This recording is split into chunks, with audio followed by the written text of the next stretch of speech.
Now, this picture has caused quite an interesting social experiment from my point of view, because you have a lot of people that like it. You have a lot of people that are sharing it and that are saying it that it's great. And on the other hand, you have different groups of people that are not saying that the picture is bad, but they are saying that the people who like it are disgusting. And they are criticizing the individuals that like the picture. They are calling them Khmers. They are saying that they should go outside and touch grass. They are linking this to human sexuality and reproduction, saying that if you like this picture, women refuse to talk to you. And I find it interesting, especially when you go on Twitter and you see these people. You notice that they are from different political factions. Some of them are very far left, and we can tell this by the number of various flags in their bio and pronouns. And the other groups of people seem to actually be on the right-wing spectrum, where they seem to like a lot of sports, they seem to like Donald Trump, but they do not like people that are sharing these types of pictures, because they find it for some reason to be degenerate.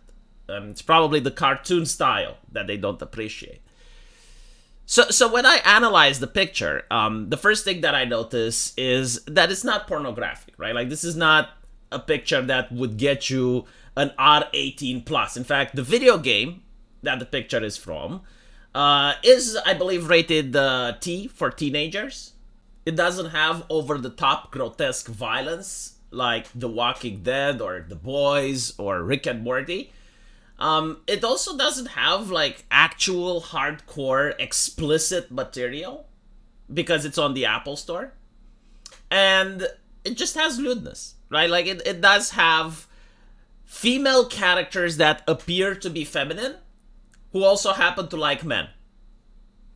And I believe this is the main reason why so many people like the picture, because I was trying to think of anything that the West produced in the last 5 years which displays a relationship between a man and a woman where they just happen to love each other and there's no ifs or buts.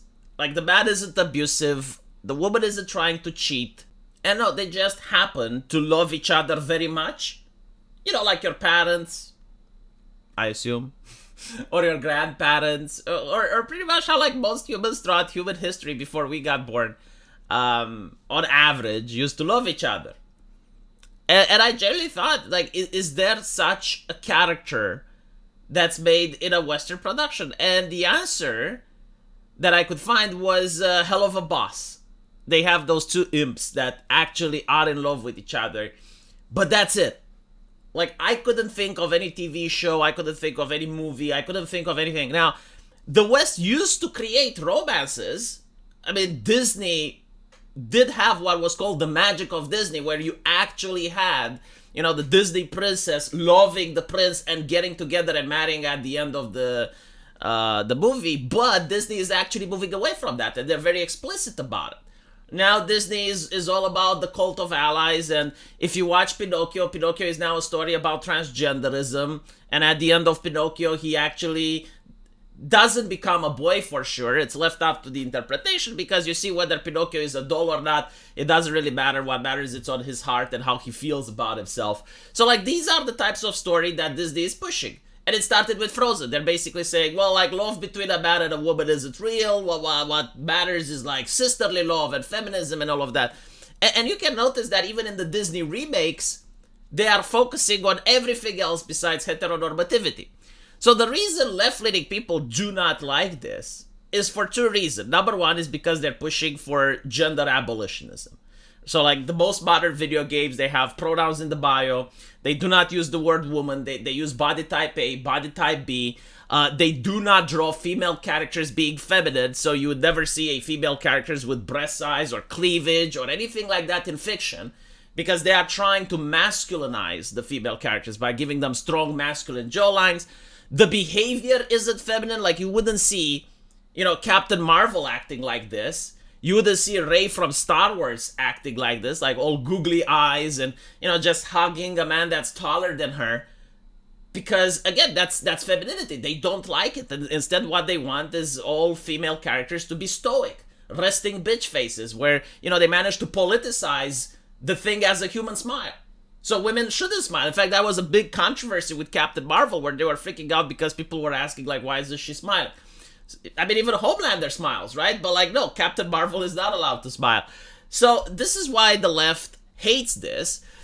It's because they want everything in media, everywhere you look, everything you see, to promote gender abolitionism and to promote queer ideology. They're very explicit about it. If you play Dustborn, they even sing, like, we're the new porn. And the characters that are singing, like, there's this morbidly obese androgynous lady, there's this robot, like, there's literally everything besides what a straight heteronormative man would like. So like, they are trying to push art away from that. They're still fine with sexuality, they're still fine with mature content, but it has to be anything but this, right? Like, this is awful. And this is why they freaked out about the McDonald's commercial from Japan. This is why they're freaking out about this. And they will try, like, every argument in order to dissuade people from watching it. They will call them Khmers, they will call them, incels, or whatever they can. Now, on the other hand of the spectrum, you do have the right-wingers, and again, not all of them, but there is a subsection of them that I guess are becoming incredibly anti-sexual. Like, anything that's even remotely capable of arousing, they view it as evil. They view it that it's helping decline the population birth rates, or they even view it as leftist-oriented, right? Like, just because you have a pretty female character, especially if it's a drawing, they view it degenerate, they view it leftist. And the irony is that they are allying with the left in order to remove this from fiction. And they think that the left is with them on this. They generally think, yeah, like, the left is now against anything that's lewd.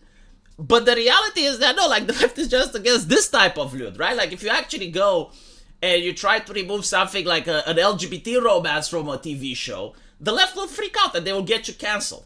But if you're trying to help the left remove the stuff that they want to see removed, then they're happy to pretend that they don't realize that you're a right-winger, and they're going to ignore your politics and everything like that, so you can help them achieve their goal.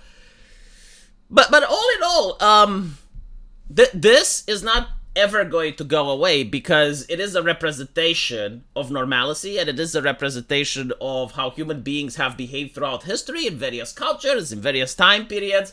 And this is why games that are now gacha games on the phone are selling more than AAA titles. And it's quite disappointing, because I personally prefer not playing phone games. I personally prefer not hearing about phone games. I actually like computer games. I actually love AAA games. But if you keep getting hits like Dustborn and Concord and other things, like, of course people are going to tune into this. And many are saying, like, this game is not promoting healthy relationships, because in the game you play as a commander, and these girls are robots. They're similar to near automata, right? Not robots is the wrong word. It's more like they're cyborgs. And the captain has a harem, right? Now the game itself doesn't actually show anything explicit, but it is implied that he is dating a lot of these girls, and it's not really like a heteronormative romance, which is fair enough. But if you compare it to video games like Baldur's Gate, where you have sex with demons, where you can have sex with bears, and like all the shit that comes from the West, I mean, this game is very conservative in nature compared to that, right? And then your headcanon is up to the player. Like, the player can actually end up liking one Nikkei more than the others, which is pretty much what's happening on a lot of forums. Like, most players, they pick one of the characters that they like the most, and they enjoy reading the romance surrounding it and stuff. But it's still closer to what the player base wants than a game like Forspoken or a game like Baldur's Gate, right? And the problem is that in the last 5 years, and I genuinely try, like, maybe you guys can think of something, I couldn't find a single heteronormative romance in any Western entertainment. So this is why you're still going to see this being successful, despite the fact that the game barely has any gameplay,